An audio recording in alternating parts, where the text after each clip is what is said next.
Okay, and welcome to the Franchise Freedom Podcast. I'm your host, Giuseppe Grammatico, your franchise guide, and today we have a very special guest. Today we are speaking with Charles Alexander, and just a quick little bio on Charles. Charles' mission in life is to help entrepreneurs get focused and beat the odds of business failure. Like to hear that. Charles is the director of the Small Business Development Center at Volunteer State College, where he provides one-on-one business coaching and teaches seminars to help entrepreneurs grow their business. Working with over 1,000 entrepreneurs has helped them become a polished storyteller that uses humor and real-world experiences to educate others. In addition to coaching entrepreneurs, Charles also owns his own business, creating explainer videos for busy professionals. Lastly, most importantly, he is happily married to his wife, Sarah, and is the proud father of 3 lovely children, Ava, Lily, and Lane. Charles, welcome to the show. Hey, sir, thank you very much. And lovely is a relative term. Depends on what day we're having that conversation, man. Is your wife nearby? She's not. Now, she is the lovely one. The lovely adjective for the kids is there's 3 of them. Gotcha. On any given day, one of them, just don't know which, is not lovely. Yes, I hear you. I have soon that will be teenagers soon. So we will have that conversation soon. Yeah. But, they're my 2 biggest fans of the show, by the way. So they listen to every show and and subscribe because Dad makes them. So tell us a little bit. I gave a little bit of a bio, but tell us a little bit about yourself, and more importantly, which the viewers really like, is that journey. How did you? We were talking about where you were working and to becoming an entrepreneur. What does that journey look like? So for me, I have a full-time job. I am a small business coach, counselor for a small business development center. And I'd encourage any of you that, own a business or looking at starting a business, getting into franchising, check out a local small business development center. There's 900 of these all over the country. One will be near you, most likely at a college or university. I've been operating hours for almost 15 years now, and I'm a one-man band there. And what I do is really simple but effective. We do free one-on-one business coaching for anybody that owns or wants to start a business, and we also have low-cost training for small business owners. And about 6 or 7 years ago, I decided I really probably needed to take some of my own medicine, and I decided to launch my own small business.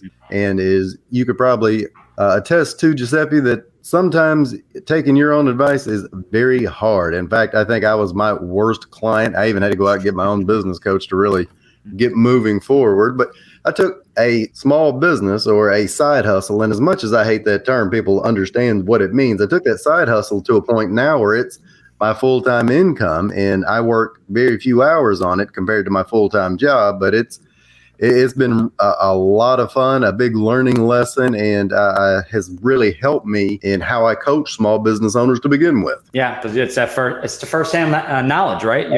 This is what I learned. Like, this is what I'm going through. These are the things to expect. And I think we just recorded a show this morning, and we talked about that mindset, setting expectations, using that term side hustle. Yeah. Sometimes people don't treat it like a real business or even a franchise. It's going to be, they give you support. I'm just going to buy it. I'm going to sit back and make money. And it's like, that's really not what it is. So, and you and I had that conversation prior. I even before then worked for a franchisor, ServPro. And yes, many people, when they made that investment, assumed that they would just be cashing checks. And at some point you can take a step back and, put everything into place, let it scale appropriately and take a lot of time off. But in the front end, it's like anything else. There's a lot of work involved. Yeah. And I will say one other thing too, kind of to your point in what you do. I had hired a business coach many years ago when I prior to starting my first business, going into that first year. They were, wasn't cheap. What I was paying, we were meeting once a week, three times a month. I was looking at it as an expense, but now knowing what I know now, it was an investment because she helped me truly to scale my business. Absolutely, right. Get clarity, and she was the one that pointed out. I don't know if you remember the book, What Color is Your Parachute, where you decide your career. And she said, your color, and I'm waiting for an actual color. She goes, your color is business systems that are in place. So what does that mean? It means you want to be a business owner, a franchise is going to be that perfect fit. So she was actually the one that really helped me kind of start my journey. Not help me choose a franchise, but kind of help me. So Sure. Business coaching, you got to find the right coach for you. Sure. But man, it's definitely helped my business over the years. It's a little plug on business coaches. So with that being said, we're gonna dive right in and talk to us a little bit about startups. Top reasons. We're gonna dive right into why startups fail, because in many cases, when people say what's more successful, a startup or a franchise, and I said, well, there's a lot more to it, but typically a franchise, a solid franchise that you've done due diligence on, you're going to have that unfair advantage, and you're going to have that support, that system in place if that's the right fit for you. That's right. Why do startups fail? In my opinion, startups never even launch. They just sit on a Word document on a laptop. But what other reasons do they fail? So you're 100% right with the ratio of startups that fail versus franchisees, and it's almost inverse. I've seen there's every stat known to mankind. Most common is about 2 out of 3 businesses fail in the first 5 years. And me telling you, I've got 3 kids, all with an entrepreneurial spirit. That's scary, because that means 2 of those little monsters might be living in my bonus room forever. But the franchise system's almost flip-flop to that. You're going to have 2 out of 3, if not 70, 80% succeed through the first 5 years because they've got a system to follow. So when you're looking at several reasons why a startup, as you pointed out, will live on a Word document forever and never really launch, first and foremost, is just kind of what you said, is planning.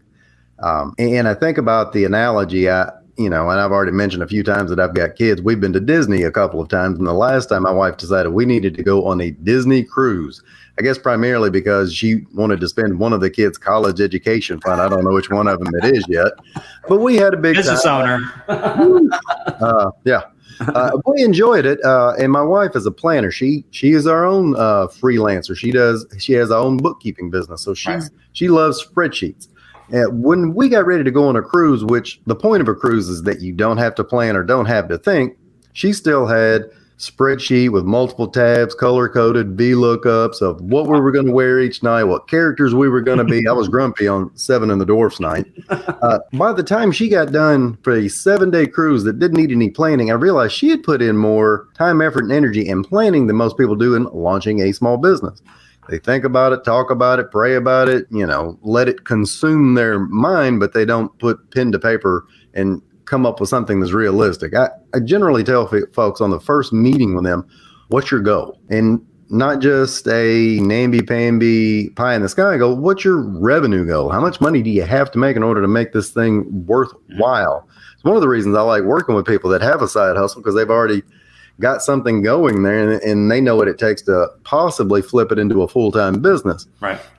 But that planning piece of the puzzle is just so much as kind of setting goals and then moving forward. And then, as you would understand, a lot of people don't have experience, which does, not to continue plugging franchises, but that is one of the cool things about a franchise system, is that you buy into that and keep going. People that haven't started their business on the side don't have experience with a business yet, or if they have experience with a business, they don't have experience managing it full time.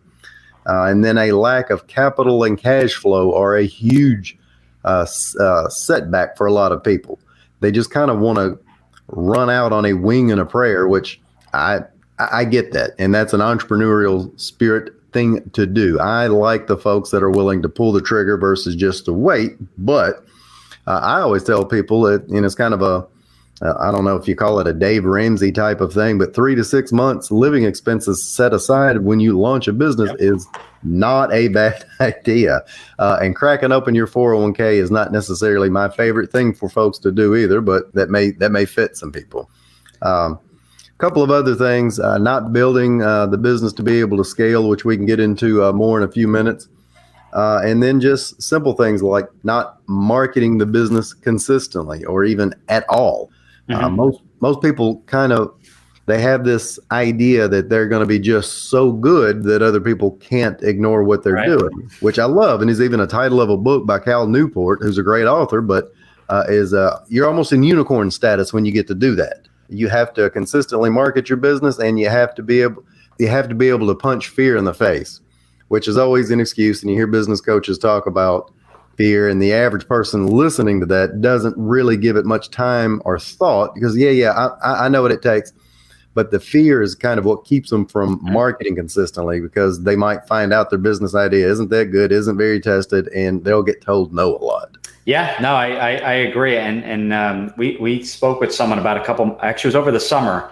She specialized in referrals, and we talked about most business owners like, yeah, to your point, I do a great job. All my customers, all my clients are just going to refer me. And that doesn't necessarily happen. You know, that's kind of, you're crossing your fingers, you're hoping they come to you. And then we did a study on why people don't refer. And it's like, okay, well, you do a great job, but maybe you're a financial advisor and they don't want their friends knowing what they have in assets or their investments, or maybe their net worth is a lot less. Maybe they have a nice home, but their net worth is much less. So we found that reasons people didn't refer, and that's a whole nother.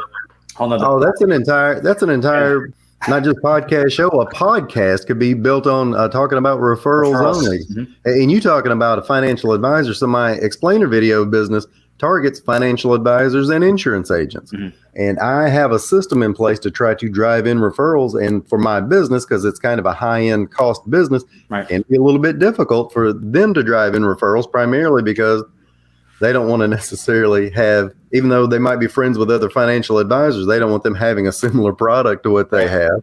And, you know, when you get into a higher priced, thing, it's different than if you're referring your landscaper or handyman. Right. You can get into price complications, and then sometimes we're just not very referable. Mm-hmm. Yes, right. That in itself, there was a whole video just on that, and we discussed that at length. So that'll be part 2 of this show, because I found that very interesting. Good. As I myself, I'm in business just under 20 years now, close to 20 years, which is crazy. I had black hair when I first started this. Congratulations. Yeah, see, there you go. It's all white. That's all natural there, but I would trade with you today. That's what my wife says. She goes, don't complain. At least you have it. So she's right. I didn't have that much hair when I was 15. Congratulations. Well, I don't know. The way I'm going, I can't get much whiter, so I may start losing it. So talk to us about your business. Talk to us about your business model. Who is your kind of ideal client? All right. So 5, 6, 7 years ago, when I decided to start doing my own thing, I couldn't necessarily do business coaching at that point because I didn't want to compete with my full-time job. So I was doing a lot of copywriting and email newsletter creation. I originally targeted CPAs and banks, which were, that was a tough go. They're not consistent buyers. On one of the very first clients that I had, where I was doing a lot of copywriting blogs, I told him that I could make a video out of these and I would charge this big price. Right. Well, what I was doing was trying to anchor price something else to get him to buy it. And lo and behold, he bought the video. Well, I didn't really know how to make videos, so I quickly learned how to make a video out of a blog post. Right. It was a bad video, but that bad video beat the excellent, very well written blog post. Mm-hmm. So from there, I started teaching myself a variety of different softwares that were out there. And for any of your listeners, as you start building a business, I was trying to niche down. And even as this was only a side business, I had 7 different targets at one point, and it was starting to make me a little crazy. Right.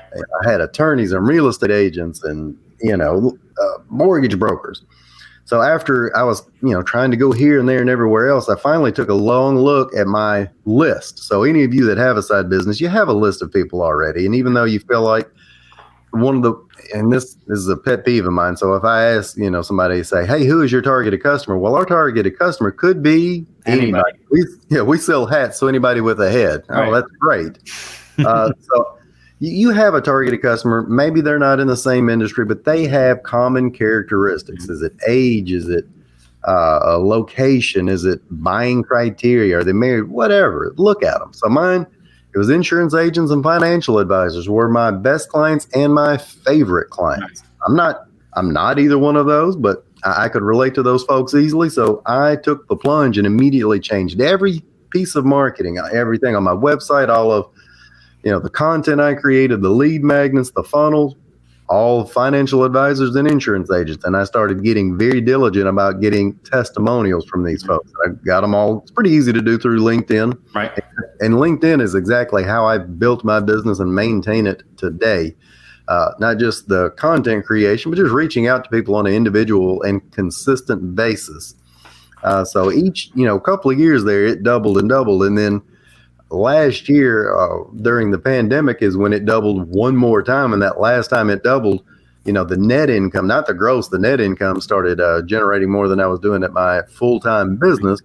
And it wasn't just because people were stuck at home and needed video content. I just changed a lot of the things I was doing and got way more systematic with it and started delegating a lot of things that was taking up time, right, which is a scary thing to do. Mm-hmm. But, there's not a real tight science behind it. I for several days, weeks even, I would type out everything I was doing every single day, which was it can be time consuming, but well worth it, because if you get a little pattern of something that's been going on 2 or 3 or 4 weeks, right, you can clearly see how much time does it take, and is it so important that I got to be the only one that does it? And in most cases, it wasn't. So I got a VA, I got software that would automate some of these things that I was doing to get me to a point now where I have that business kind of running mostly on its own without a lot of interference from me. Yes, yeah, absolutely. And I'm actually exploring that as we speak. Someone had recommended a few VAs, and because you want certain things automated, and I should not be editing not that I do that, but someone like myself should not be editing a podcast at midnight, right? It should be have a VA. It's inexpensive. It's done in a timely manner, and you can focus on what's bringing you income. And it's not necessarily editing a podcast or a video. It's working with your candidates, your clients. 100%. And that's one of the big things I always see, and it's taken me about 15 years to realize this, for a startup or anybody that's got a small business and wants to be a full-time business, or even is looking at a franchise. One of the big things that folks really miss is that they don't know how to focus their time and energy on the 2 or 3 things that are the most important to what they're doing. Right. In a lot of those cases, we get a long checklist of just all the things I've got to do today, and you chuck them off one at a time, which is better than just keeping it in your head. So that is a step up. But most of the time, those checklist items, they're not prioritized. They're not in any kind of order. You're just knocking them out one at a time. In most cases, in most businesses, there are 2 or 3 priorities that if you do really well, that make everything else kind of fall into place, and then you delegate or automate the rest of it. And even then, if some of those things don't get done, you'll find out maybe I shouldn't have been doing them to begin with. Right. Good case in point. I don't know if have you ever read The Power of Habit? I have not. That's on my list. Great book, Charles Duhigg. The example they use is when Paul O'Neill was hired by Alcoa. Alcoa was an aluminum manufacturer. And in 1984, they flatlined. They were a $3 billion business, but weren't really going anywhere. He's supposed to be this revenue turnaround specialist. And he comes in and gives a presentation to the board of directors, a 12-minute long talk on one thing: safety, which they all thought was nice. We love to have safe workers, and that's, that's a good thing. But what products are we going to add? What new, Kanban or lean manufacturing system will we implement? He didn't talk about that. His goal was to have 0 safety issues throughout the entire first year of his tenure there. Well, the following day, they were in a panic. The stock market dropped. Now, fast forward to 16 years later, they went from a $3 billion company to a $27 billion company. Wow. Why? Well, if you have a safe worker, you probably have a happy worker. Happy workers are productive. There's no lost time due to safety issues. There's lower turnover, higher employee engagement, and it has all of these other little benefits to it. Right. Because he knew that was their one major thing they really need to be focused in on. And for a lot of the small business owners I work with, that you work with, they don't have that. Or if they have it, it's super generic, and they haven't focused on what that one thing should be, or 2 things, or 3 things. Yeah, and that's where a coach comes into play, because they can really bring it up and just say, this is an issue you're having, or this is where you should focus. Even, I think when people say, what would I do differently? And I don't truly believe in regrets. We learn from our mistakes, and that makes us much stronger and that kind of thing. But I know for me if there was not a regret, but maybe a mistake, was as a first-time business owner, trying to be the expert, okay, I'm sales is my background, but I'm going to do marketing. Okay. But now I'm going to do social media, which I've never done aside from posting a stupid JPEG or a GIF or whatever you call them. So I'm trying to figure that out. And then a colleague of mine, a friend of mine, a fellow business owner was like, why don't you outsource it? You don't know what you're doing. Well, I want to be an expert in that area before I don't know if it's a control thing or you just want to be the best at it. And they said, your role as a business owner is to hire people that are better than you, that are much better, that can focus on one thing and maybe one thing only. Yeah. That was kind of a aha moment where I didn't know that. Yeah. You get to, and the great thing is you get to do what you love at that point. You still have to. So I'm a big advocate for telling small business owners out of the gate, start it on the side. Keep your full-time job, start this on the side, test, tweak, play with, and get your fingers in everything. So you can learn a little bit about it. It should be that you're not totally blind to the things you'll outsource or delegate. And then once you get your fingers in it, figure out very quickly what can be done by somebody else for $10 to $15 an hour. In some cases, if you're doing a VA overseas, it can be $7, $8, $10 an hour. Right. But somebody else can do it. They can do it more efficiently. They can do it quickly. You're not the $10 to $15 an hour person anymore. You're the, $100, $150 or $200, $500, $1,000 person an hour. You should be working on the bigger things that make you happy to begin with anyways. So when, in the franchise business, we have a lot of people that either will leave the job, do it full time, or it's semi-absentee, side hustle, side business. Sure. There's multiple names. So for the person that is, and yes, franchising is a little bit different and the system is built. You still have to learn the system. You have to still learn, what that company does. But for the person that's a startup, they're full-time, 40-hour-a-week job, and they're doing something on the side. Aside from financials, and that's easy to figure out, once your income is equaling maybe your income at the job, but when is a good time to really, or maybe a time frame or a good time to maybe leave that side hustle and do that full time? My advice is to find a date that makes sense. So let's say you started this side business and you've got your full-time job, and we've been talking about a business coach. Let's say you want to be a business coach, and maybe you do something similar to that in your full-time job. Well, as you start adding clients, what I tell people is, even if it's arbitrary, our brains love a deadline. Pick an arbitrary deadline and a dollar amount, and make it have some sense. So, is this something you can do in 2 years, 1 year, 6 months? But look at it. Put that push pin into the date that you are setting, and figure out how many dollars you need to get up to that point. Also, I tell people, get a personal budget together. Most Americans don't have anything close to a personal budget. And the ones that say they do mean they did one 4 years ago and they put it into Mint and never looked at it again. Right. When you take that break, and most of the people I deal with are married, and that spouse will continue their full-time job so we can have the benefits and some consistent income.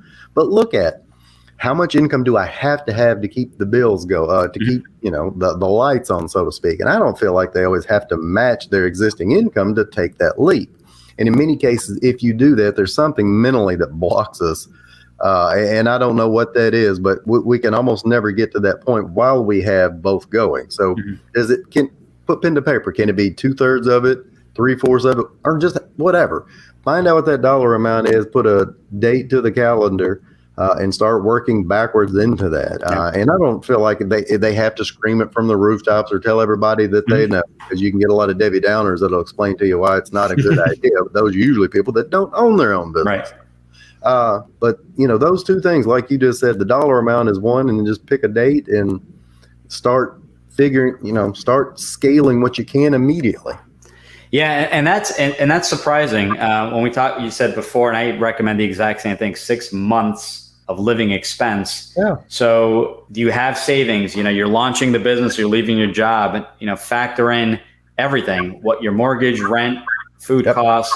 Now that you have your own business, you may not have your health benefits from your employer. Factor that in. Do a pro forma, an itemized list in Excel. Doesn't have to be anything crazy. Doesn't have to be the exact dollar amount, but just get a solid figure. And then once you are ready, once you have enough customers, clientele coming in, bringing in so much, what the profitability is at that point.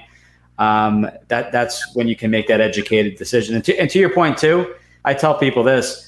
When I first started my business, I cut my expense. I knew my monthly monthly amount, but maybe I didn't need to go out and eat once a week. Maybe it was once a month. You are able to cut expense. Back then, maybe no Netflix or going out every night to eat or whatever it was. You can scale back a little bit. I'm not saying don't live life, but this is just a temporary adjustment so that you can transition. If you can transition into that 2 months sooner and get away from maybe a job that you weren't crazy about to begin with, that's costing you an extra 2 months by not cutting those expenses. So that's right. Really, really fine tune and figure all that out. Yeah, and if you can get your family on board, that's one of the more important things to begin with. Make sure they understand that we can cut expenses. Let's all get together. Let's all talk about how we can cut expenses, or so mama or daddy can work from here and hang out a little bit more and build the life we feel like we really deserve.